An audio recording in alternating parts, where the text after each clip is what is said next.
चलिए, अनुपात से संबंधित कंसेप्ट यानी जो वृत्त है उसके कंसेप्ट को हम लोग अनुपात में दे देगा, यानी परिधि का अनुपात दे देगा, पूछ देगा त्रिज्या का अनुपात बताइए, व्यास का अनुपात बताइए, या फिर कह देगा क्षेत्रफल का अनुपात इतना है तो त्रिज्याओं का अनुपात बताइए। दो वृत्त हो सकता है या दो से ज्यादा वृत्त भी हो सकता है। तो ऐसे ऐसे क्वेश्चन का हम लोग एक आसान मेथड से आइए भाषांतर करते हैं। तो यह है वृत्त, मान लिए पहला वृत्त दूसरा वृत्त, पहला वृत्त की त्रिज्या हम r1 मान लेते हैं, दूसरा वृत्त की त्रिज्या r2 मान लेते हैं। तो पहला वृत्त में जो चार चीज होता है, यानी कि आपका त्रिज्या हो गया, व्यास हो गया, परिधि हो गया, क्षेत्रफल हो गया, और दूसरा वृत्त में भी हम यही चारों को निकाल लेते हैं।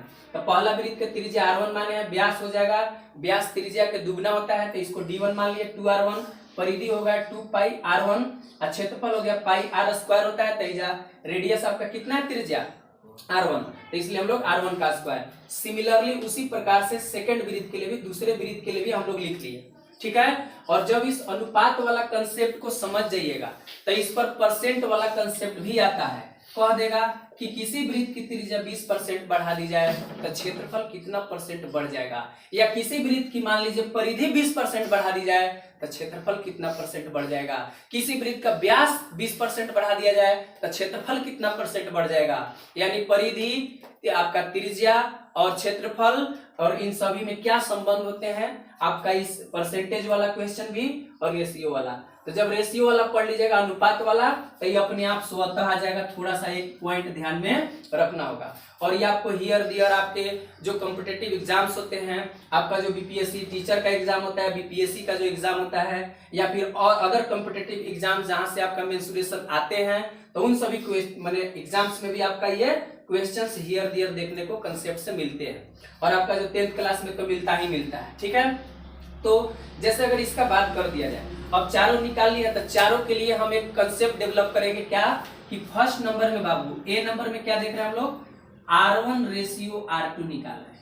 क्या पहली वृत्त की त्रिज्या एवं दूसरे वृत्त की त्रिज्या का क्या निकाल रहे हैं हम लोग, अनुपात निकाल रहे हैं। तो पहले वृत्त की त्रिज्या कितना है बाबू r1, दूसरे वृत्त की त्रिज्या कितना है r2, तो हो गया r1 रेशियो r2, यानी त्रिज्याओं का अनुपात कितना हुआ, r1 ratio r2। r1 ratio क्या हो गया r2।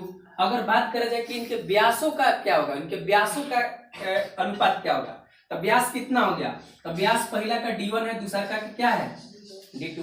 d1 के जगह कितना है वैल्यू बाबू 2r1 रेशियो 2r2। ए 2 लो, क्योंकि रेशियो का मतलब क्या होता है, a अनुपात b मतलब a/b, यानी a अनुपात b को a/b भी लिख सकते हो कि नहीं लिख सकते हो, अरे बोलो। तो वही वाला 2 लेगा तो कितना बचेगा जी, r1 रेशियो r2। यानी देखो ना, यहाँ d1 रेशियो d2 निकाल रहा था, अब मिल गया r1 रेशियो r2। तो इससे क्या आपको क्लियर हुआ, क्या क्लियर हुआ कि जो त्रिज्याओं का अनुपात हो रहा है, देखो वही आपका क्या हो गया, आपके व्यासों का अनुपात हो गया। अगर सवाल में कह दे, किसी एग्जाम में सवाल पूछ ले कि यदि त्रिज्याओं का अनुपात 3:4 है तो व्यासों का अनुपात बताइए, तो क्या हो जाएगा, व्यासों का अनुपात भी 3:4 हो जाएगा। कह देगा कि व्यासों का अनुपात 1:2 है तो त्रिज्याओं का अनुपात भी क्या हो जाएगा, 1:2 हो जाएगा।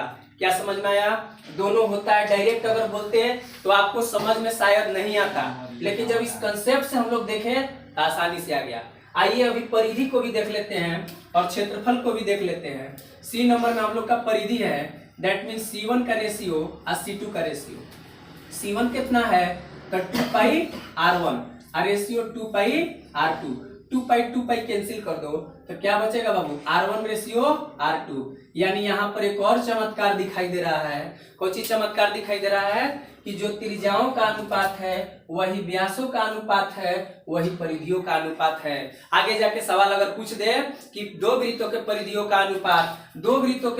का अनुपात एक a अनुपात b है तो उनके त्रिज्याओं का अनुपात क्या होगा, a अनुपात b ही होगा, क्योंकि त्रिज्या का अनुपात हो, व्यास का अनुपात हो या फिर परिधि का अनुपात हो, तीनों के तीनों का होता है सेम होता है, कोई फर्क नहीं पड़ता है, ठीक है। यानी सेम रहेगा, कोई दिक्कत। आगे आइए, इसमें अगर हम लोग एरिया का बात करें, क्षेत्रफल का, तो बाबू A1 रेशियो A2 कर सकते हैं क्या, बोलो। क्षेत्रफल हम माने हैं A1 और दूसरा का A2 माने हैं, तो A1 के जगह क्या रखिए कि मान लीजिए अगर एरिया का क्षेत्र पूछ रहा है रेशियो, क्षेत्रफल का अगर रेशियो पूछ रहा है अनुपात, तो हम क्या करें, A1 रेशियो A2 मान लिए। इसका क्या हो गया आपका A1, इसका एरिया हो गया A1 है, इसका एरिया हो गया A2। तो A1 रेशियो A2 कर दिए तो क्या हो गया, पाई R1 का स्क्वायर पाई R2 का स्क्वायर, पाई पाई पार दिए जो खत्म। तो क्या बचा जी, R1 का स्क्वायर R2 का स्क्वायर। ए रेशियो का मतलब क्या हुआ, A1 रेशियो A2 का मतलब A1 बटा A2। R1 रेशियो R2 का मतलब यहाँ होगा R1 का स्क्वायर अपन R2 का स्क्वायर। अगर दो चीज गुना में हो, दो चीज गुना में हो या दो चीज भागा में हो और उस पे पावर सेम हो तो total whole to the power कर सकते हैं। मेरा कहने का सेंस ये है कि अगर A का पावर m है, B का पावर m है, दोनों गुना में है, पावर सेम है, तो हम क्या कर सकते हैं, एक AB का पावर क्या कर सकते हैं m। यही जब भागा में हो A बाई बी, इस पर भी पावर m, इस पर भी पावर m, तो A बाई बी का पावर क्या हो जाएगा, m हो जाएगा। सिमिलरली ये वाला केस यहाँ है कि नहीं है, तो क्या करिएगा, A1 बटा A2 is equal to what, R1 बटा R2 का क्या कर सकते हो, होल स्क्वायर लीजिए। अगर आपको क्या समझ में है कि अगर अनुपात पूछ दिया जाए क्षेत्रफल के, तो क्षेत्रफल के अनुपात कितना हो जाएगा, उनके त्रिज्याओं के वर्गों के अनुपात के बराबर होता है। देखो त्रिज्याओं के वर्गों के अनुपात के बराबर है कि नहीं, या त्रिज्या के जो अनुपात होगा उसका वर्ग कर दीजिए, आ जाएगा। और पूछ देगा, ए सुनिए ना, इसीलिए त्रिज्या निकालना है, क्षेत्रफल पता है तो त्रिज्या निकालना है, स्क्वायर है तेने क्या आता है, स्क्वायर रूट आता है, याद करो है कि नहीं। तो क्या हो जाएगा, A1 बटा A2 हो जाएगा। ये सब फॉर्मूला रटने का नहीं है, बस आप तुरंत ही इस कंसेप्ट को अगर आपके अंदर विकसित हो जाता है तो आप एकदम लॉन्ग टाइम तक आप इसको याद कर सकते हैं आसानी से। और जो परसेंटेज वाला बात बोल रहे थे उसको भी आप आसानी से कर सकते हैं। क्लियर है। जैसे मान लीजिए परसेंटेज वाला बात कर रहे थे, तो पहला त्रिज्या क्या कह रहा है, त्रिज्या क्या कह रहा है कि 20% बढ़ा दिया जाए, यही ना क्वेश्चन लिए थे जी, 20%। तो हो सकता है त्रिज्या शुरू में 100 रहा होगा, 20% बढ़ा दिया जाए मतलब 120 हो गया होगा, तो रेशियो कितना हो जाएगा, जरा बताइए, जरा बताइए। 0 0 कैंसिल, 0 0 कैंसिल, ये 5 हो जाएगा, आई कितना हो जाएगा आपका 6 हो जाएगा। 5 रेशियो कितना हो गया 6, 5:6 हो गया। तो अब कह रहा है इसके बताइए ना परिधि के अनुपात बताइए, कह रहा है इसका क्षेत्रफल कितना बढ़ जाएगा, तो क्षेत्रफल क्या होगा, त्रिज्याओं का जो अनुपात होगा वो वर्ग के बराबर होगा ना जी। तो त्रिज्याओं का एक वर्ग कर दीजिएगा, 25 है यहाँ 36 हो जाएगा। तो क्षेत्रफल कितना बढ़ गया, तो बढ़ गया कितना, 25 से 36 हो गया। तो क्षेत्रफल कितना बढ़ा, तो यहाँ से यहाँ आने में 5 ने 6 ने 11 ना बढ़ गया जी। और नीचे कितना, 25 से 36 हो गया। तो ओरिजिनल से हमेशा ओरिजिनल नीचे लिखते हैं, किस पर बोल रहा है, तो 25 पर। और 100 पर कितना परसेंट में बदलने के लिए 25 चौके 100, आई हो जाएगा 11 चौके 44% बढ़ जाएगा। एरिया कितना परसेंट बढ़ जाएगा, 44%। तो बाबू ये आपका एक ए बी फार्मूला से भी बनता है, क्या, ए बी फार्मूला। अब ए बी फार्मूला कहीं कहीं आपका जो रेशियो वाला, जो आपका परसेंटेज वाला में पॉइंट वाला जो रहता है या पूर्णांक वाला रहता है, बट्टा 16.1/2 ऐसा कुछ करके, तो उसमें थोड़ा सा मामला थोड़ा कैलकुलेटिव ज्यादा हो जाता है, ज्यादा कैलकुलेशन करना पड़ता है। तो वैसे क्वेश्चन को ये भी फार्मूला से ना बना के हम लोग सीखे हैं कि उसको कैसे करेंगे, बेबी फार्मूला से, समझ लो। अब बेबी फार्मूला क्या होता है तो आपको आ जाएगा आगे, लेकिन फिलहाल अभी हम लोग कौन सा फार्मूला पढ़ रहे हैं, इसे कौन सा कंसेप्ट, रेशियो वाला। कि जब भी यहाँ पर एक हम लोग का कंसेप्ट डेवलप हुआ कि किन्हीं दो वृत्तों या दो से अधिक 3 वृत्त कर देगा, तो क्या हो गया, R1 R2 R3 हो जाएगा, R4 हो जाएगा, R5 हो जाएगा।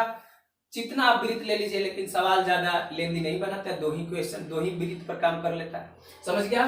तो जैसे कह दिया कि किसी वृत्त के त्रिज्याओं का अनुपात, व्यासों का अनुपात, परिधियों का अनुपात सेम होता है। देखिए आया कि नहीं आया, लेकिन क्षेत्रफलों का अनुपात क्या होगा, उनके त्रिज्याओं के अनुपात के क्या होगा, वर्गों के बराबर होगा।